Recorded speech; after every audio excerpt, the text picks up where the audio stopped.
Hi മക്കളെ, good morning. Happy day with Suja R Mohan എന്ന നമ്മുടെ 365 ഡേയ്സ് ട്രാൻസ്ഫർമേഷൻ ജേണിയുടെ ഡേ 41 ആണ് ഇന്ന് അല്ലേ. അപ്പോൾ ഇത്രയും ദിവസം നിങ്ങൾ എനിക്ക് തന്ന സപ്പോർട്ട്, സ്നേഹം, രാവിലെ ഒരു ദിവസം സ്റ്റാർട്ട് ചെയ്യണമെങ്കിൽ ടീച്ചറമ്മയ്ക്ക് അപ്പോൾ ആ സന്തോഷത്തിൽ സ്റ്റാർട്ട് ചെയ്യണം എന്ന് നിങ്ങൾ തീരുമാനിച്ചു. ഒരുപാട് പ്രയോജനപ്പെടുന്നുണ്ട് എന്ന് പറഞ്ഞിട്ട് ഒത്തിരി മെസ്സേജസ് എനിക്ക് വരുന്നുണ്ട്. ഒത്തിരി സന്തോഷമാണ് മക്കളെ. നിങ്ങൾ തരുന്ന സ്നേഹത്തിന് ഞാൻ എന്നും നിങ്ങളോട് കടപ്പെട്ടിരിക്കുന്നു. കാര്യം ഞാൻ ലൈഫിൽ ഏറ്റവും കൂടുതൽ കൊതിച്ചിട്ടുള്ളൊരു കാര്യമാണ് സ്നേഹം എന്ന് പറയുന്നത്. അതും സിൻസിയർ ആയിട്ടുള്ളൊരു സ്നേഹം. ആ ആത്മാർത്ഥ സ്നേഹം നിങ്ങൾ കമൻറ്റിലൂടെയൊക്കെ രേഖപ്പെടുത്തുമ്പോൾ ടീച്ചർമ്മയ്ക്ക് എന്ത് സന്തോഷമാണെന്നറിയാം. അതുകൊണ്ടാണ് ഞാൻ നിങ്ങൾക്കറിയാമല്ലോ പാടത്തും വയലിൽ കലുങ്കിലും കടലിൽ എവിടെയൊക്കെ പോയിരുന്നിട്ടാണ് നിങ്ങൾക്ക് വേണ്ടി വീഡിയോസ് ഒരുക്കുന്നത്. യൂട്യൂബിൻ്റെ ചരിത്രത്തിൽ തന്നെ ആദ്യമായിട്ട് 365 ദിവസവും രാവിലെ 5:30 ഇന്ത്യൻ ടൈം രാവിലെ 5:30 AM വീഡിയോ, അതുപോലെ 365 ടോപ്പിക് 365 അറ്റയർ വെച്ചിട്ട് ആദ്യത്തെ ഒരു കൺസെപ്റ്റാണ്. അപ്പോൾ ഇതൊക്കെ ചെയ്യാൻ എനിക്ക് കഴിയുമെന്ന് വെച്ചാൽ നിങ്ങൾ തരുന്ന പ്രോത്സാഹനമാണ്. എല്ലാ ദിവസവും വീഡിയോ കാണും, നല്ല കമൻറ്റ് ഇടുന്നു, ഒത്തിരി സന്തോഷമാണ് മക്കളെ. അപ്പോൾ കഴിഞ്ഞ ദിവസം ഒരു കുട്ടി എന്നോടൊരു പ്രോബ്ലം പറഞ്ഞു. അപ്പോൾ ഞാൻ വിചാരിച്ചു ഇന്നത്തെ വീഡിയോ അതിനെക്കുറിച്ചാകട്ടെ എന്ന്. ഞാൻ കുറച്ച് ഡീറ്റെയിൽ ആയിട്ട് പറഞ്ഞു തരാം. ആദ്യം ഞാനൊരു സ്റ്റോറി പറയാം. ചെരുപ്പിടാതെ സ്കൂളിൽ പോയ ഒരു ബാലൻ്റെ കഥ. ഒരു ചെറിയ ബാലൻ, വളരെ പാവപ്പെട്ട ഒരു കുടുംബം. അവൻ സ്കൂളിലേക്ക് പോകുമ്പോൾ അവന് നല്ല ബാഗ് ഉണ്ടായിരുന്നില്ല, ഇട്ടുകൊണ്ട് പോകാൻ നല്ല വസ്ത്രങ്ങൾ ഉണ്ടായിരുന്നില്ല. ചെരുപ്പിടാതെയാണ് അവൻ സ്കൂളിലേക്ക് പോയിരുന്നത്. അവൻ എല്ലാ ദിവസവും രാവിലെ വീടുകളിൽ പത്രമിടാൻ പോകുമായിരുന്നു. രാവിലെ പത്രമൊക്കെ ഇട്ട് വിയർത്ത് കുളിച്ച് വന്ന് പിന്നീടാണ് അവൻ സ്കൂളിൽ പോയിരുന്നത്. അവൻ്റെ കൂട്ടുകാരൊക്കെ അവനെ നോക്കി ഭയങ്കരമായിട്ട് കളിയാക്കുമായിരുന്നു. ഒരു ചെരുപ്പ് പോലും ഇടാതെ നടക്കുന്ന ചെറുക്കൻ, ഇവനൊക്കെയാണോ ലൈഫിൽ വിജയിക്കാൻ പോകുന്ന, വലിയ സ്വപ്നങ്ങൾ കാണുന്നതെന്നൊക്കെ പറഞ്ഞു പലരും അവനെ കളിയാക്കി. ഒരു ദിവസം അവൻ വിഷമിച്ച് വീടിൻ്റെ ഉമ്മറത്ത് ഇങ്ങനെ വന്നിരിക്കുമ്പോൾ അവൻ്റെ അമ്മ ചോദിച്ചു, എന്തു പറ്റി മക്കളെ, നീ എന്താ വിഷമിച്ചിരിക്കുന്നത്? അപ്പോൾ അവൻ പറഞ്ഞു, എൻ്റെ കൂട്ടുകാരൊക്കെ എന്നെ കളിയാക്കി. ഞാൻ ക്ലാസ്സിൽ ചെന്നപ്പോൾ കൂട്ടുകാർ പറഞ്ഞു, ഇതേ നോക്ക്, അവന് ചെരുപ്പ് പോലും ഇല്ല, എന്നിട്ടാണ് അവൻ വലിയ സ്വപ്നങ്ങൾ കാണുന്നതും വലിയ സ്വപ്നങ്ങൾ നേടാൻ നടക്കുന്നതും എന്നൊക്കെ പറഞ്ഞു. എനിക്കത് ഭയങ്കര വിഷമമായി എന്ന് പറഞ്ഞു. അപ്പോൾ അവൻ്റെ അമ്മ അവനോട് പറഞ്ഞു, മക്കളെ, നീ ഒരു കാര്യം മനസ്സിലാക്കേണ്ടത്, ആളുകൾ പലതും പറയും, പലരും പലതും പറഞ്ഞ് കളിയാക്കും, നമ്മളെ വിഷമിപ്പിക്കാൻ നോക്കും. നീ നാളെ വിജയിച്ച് കഴിയുമ്പോൾ ഈ കളിയാക്കിയ ആളുകൾ തന്നെ നിനക്കു വേണ്ടി കൈയടിക്കും. യെസ്, ലോകം ആ കുട്ടിക്ക് വേണ്ടി കൈയടിച്ചു. 1 രൂപ മാത്രം ശമ്പളം വാങ്ങിയിരുന്ന the great president of India APJ Abdul Kalam സാറിൻ്റെ സ്റ്റോറിയാണ് ഞാൻ നിങ്ങളോട് പറഞ്ഞത്. അന്ന് അദ്ദേഹം ഈ കളിയാക്കലുകളിൽ പെട്ട് അദ്ദേഹത്തിൻ്റെ ജീവിതം, അദ്ദേഹത്തിൻ്റെ സ്വപ്നങ്ങളെ ഉപേക്ഷിച്ചിരുന്നു എങ്കിൽ ഒരിക്കലും അദ്ദേഹത്തിന് ഇന്ത്യൻ പ്രസിഡന്റ് ആകാൻ കഴിയുമായിരുന്നില്ല. ഇന്ന് ജനങ്ങളുടെ ഹൃദയത്തിൻ്റെ ഉള്ളിലാണ് അദ്ദേഹത്തിൻ്റെ സ്ഥാനം എന്ന് പറയുന്നത്. മക്കളെ, നിങ്ങൾക്ക് വലിയ സ്വപ്നങ്ങളുണ്ടോ? പലരുടെയും പ്രശ്നം എന്നറിയോ, ഹിന്ദിയിലൊരു കഹാവത്തുണ്ട്, അതായത് സബ്സെ ബഡാ രോഗ് ക്യാ കഹെങ്കെ ലോഗ്, ആൾക്കാരെന്തു പറയും. ഈ ഇടയ്ക്ക് ഒരു പെൺകുട്ടി എന്നോട് പറഞ്ഞൊരു പ്രശ്നമാണ്, ടീച്ചർ എനിക്കൊരു യൂട്യൂബ് ചാനൽ തുടങ്ങണമെന്നുണ്ട്, പക്ഷേ മറ്റുള്ളവരെന്തു പറയുന്നുള്ളൊരു പേടി വെച്ചിട്ടാണ് ഞാൻ തുടങ്ങാത്തത്. നിങ്ങൾക്ക് നന്നായിട്ട് പാടാനറിയാം, പക്ഷെ ഞാൻ പാട്ടുപാടി വീഡിയോസ് ഇട്ട് കഴിഞ്ഞാൽ ആളുകൾ എന്തെങ്കിലുമൊക്കെ മോശം പറഞ്ഞാലോ, വീഡിയോ കൊള്ളത്തില്ല, അല്ലെങ്കിൽ നിനക്ക് പാടാൻ കഴിവില്ല എന്നൊക്കെ പറഞ്ഞാലോ, അല്ലെങ്കിൽ ഞാനൊരു ചെറിയ ബിസിനസ് സ്റ്റാർട്ട് ചെയ്ത് കഴിഞ്ഞാൽ നാട്ടുകാരെന്തു പറയും, നാട്ടിലൊക്കെ ഇറങ്ങി നടക്കുമ്പോൾ ആൾക്കാർ എന്നെ നോക്കി കളിയാക്കി ചിരിക്കുമോ?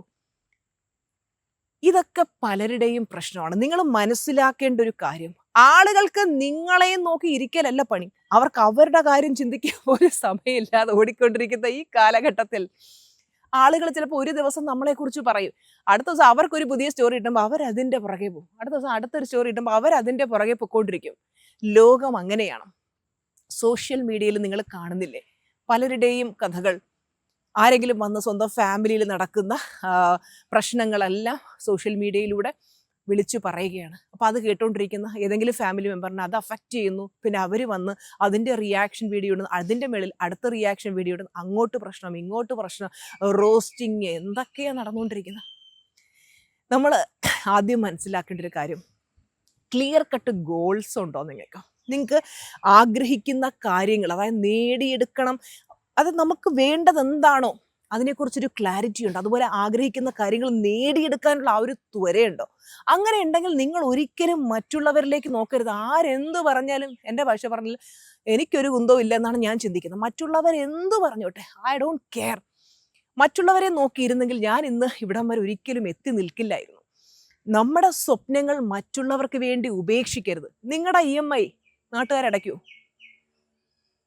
നിങ്ങൾ തകർന്നടിഞ്ഞിരിക്കുമ്പോൾ അവർ വന്ന് കൈത്താങ്ങായി നിന്ന് നിങ്ങളെ സഹായിക്കൂ. നിങ്ങൾക്ക് ബിസിനസ്സിൽ ഒരു പരാജയം വരുന്ന സമയത്ത് അവർ പൈസ തന്ന് നിങ്ങളെ സഹായിക്കൂ. പിന്നെ എന്തിനാ മറ്റുള്ളവർക്ക് വേണ്ടി നിങ്ങൾ നിങ്ങളുടെ വലിയ സ്വപ്നങ്ങളെ കുഴിച്ചു മൂടുന്നത്? ചിന്തിക്കും.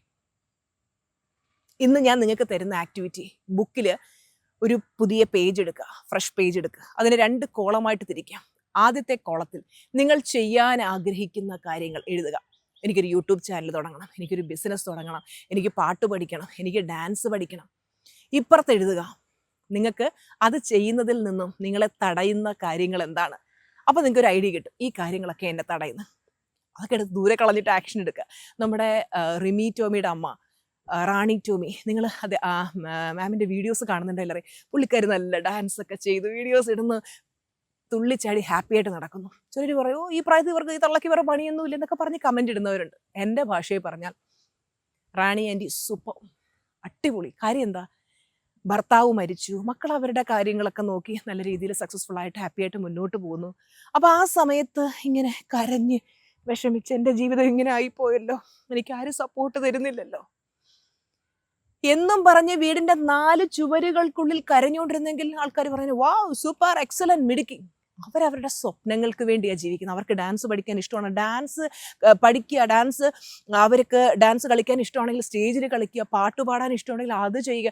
എന്താണോ ചെയ്യാൻ ഇഷ്ടം ആക്റ്റീവായിട്ട് നടക്കുന്നെങ്കിൽ കയ്യടി കൊടുക്കുക. ആ ഒരു പ്രായത്തിൽ അവർക്ക് ചെയ്യാൻ പറ്റുന്ന കാര്യങ്ങൾ ചെയ്ത് മിടുക്കിയായിട്ട് മുന്നോട്ട് പോകുന്നെങ്കിൽ ഷീ ഈസ് എക്സലന്റ് എന്നേ ഞാൻ പറയും. അങ്ങനെ ആയിരിക്കണം പെണ്ണുങ്ങൾ. പെണ്ണെന്ന് പറഞ്ഞാൽ ഇതുപോലെ ഇങ്ങനെ എന്താ പറയുക, വളരെ എനർജറ്റിക് ആയിട്ട് ആക്റ്റീവായിട്ട് കിടുകിടാൻ നിൽക്കണം. അല്ലാതെ ഏത് സമയവും കരഞ്ഞ് വിളിച്ച് വിഷമിച്ച് എന്നെ കൊണ്ടൊന്നും പറ്റൂല, എന്നെ ആരും സഹായിക്കുന്നില്ല, എനിക്ക് മാത്രം എന്താ ഇങ്ങനെ ദുർവിധി എന്നും പറഞ്ഞുകൊണ്ടിരിക്കലല്ല പണി. അതുകൊണ്ട് ആൾക്കാർ പലതും പറഞ്ഞുകൊണ്ടിരിക്കും. നിങ്ങൾ ഈ വീഡിയോ കാണുന്ന വ്യക്തിയോട് പറയുന്നത്, ലൈഫിലെ നല്ല സമയങ്ങൾ മൊത്തം കളഞ്ഞിട്ട് ഞാൻ എങ്ങും എത്തിയില്ലേ എന്നും പറഞ്ഞ് കരഞ്ഞുകൊണ്ടിരിക്കാനാ പ്ലാനെങ്കിൽ അന്ന് നിങ്ങൾ റിഗ്രറ്റ് ചെയ്യും. പാവം ടീച്ചറമ്മ ദിവസവും പറഞ്ഞു തരുമായിരുന്നു, മക്കളെ ലൈഫിൽ വലിയ സ്വപ്നങ്ങൾ കാണണം, ലക്ഷ്യങ്ങൾക്ക് വേണ്ടി വർക്ക് ചെയ്യണം. അതുപോലെ തന്നെ മറ്റുള്ളവർ പറയുന്ന പൊട്ടത്തരങ്ങൾ കേട്ടോണ്ടിരിക്കല്ലേ. നമ്മൾ വളരുന്നതിനനുസരിച്ച് പല ആൾക്കാരും നമ്മളിങ്ങനെ തളർത്താൻ നോക്കും, നമ്മളിങ്ങനെ പുറകോട്ട് പിടിച്ച് വലിക്കാൻ നോക്കും. നമ്മൾ വളരുമ്പോൾ ഇങ്ങനെ ഇവിടെ എങ്ങനെയെങ്കിലും ഒന്ന് വീണ് കാണണമെന്ന് ആഗ്രഹിക്കുന്നൊക്കെ ആൾക്കാരുണ്ടാവും. അവരല്ല നമ്മുടെ ലൈഫ് തീരുമാനിക്കേണ്ടത്. We are the creator of our own destiny. നമ്മളാണ് നമ്മുടെ ലൈഫ് തീരുമാനിക്കേണ്ടത്. അവർ തളർത്തുമ്പോൾ ഈ തളർത്തുന്ന ആൾക്കാർ നാളെ നമുക്ക് വേണ്ടി കൈയടിക്കുന്ന ആ ദിവസം വരുത്തിയില്ലെങ്കിൽ പിന്നെ എന്തിനാ നമ്മൾ മനുഷ്യരെന്ന് പറഞ്ഞ് ഈ ഭൂമിക്ക് മേൽ ജീവിച്ചിരിക്കുന്നത്? ചിന്തിക്ക്. മനസ്സിലാവുന്നു? അവരും ഇവരും പറയുന്ന പൊട്ടത്തരങ്ങൾ കേട്ടോണ്ടിരിക്കാതെ നമുക്ക് വേണ്ടി ജീവിക്കുക, നമ്മുടെ സ്വപ്നങ്ങൾക്ക് വേണ്ടി ജീവിക്കുക. നമുക്ക് എന്തൊക്കെ നേടാൻ ആഗ്രഹമുണ്ട് അതിനു വേണ്ടി വർക്ക് ചെയ്ത് മിടുക്കരായിട്ട് ആ ലക്ഷ്യങ്ങളിലേക്ക് പോയിക്കൊണ്ടിരിക്കുക. ടീച്ചറമ്മ എപ്പോഴും കൂടെ തന്നെയുണ്ട്. അപ്പോൾ അടുത്ത വീഡിയോയിൽ കാണാം. ചച്ച ബൈ ബൈ, ലവ് യു.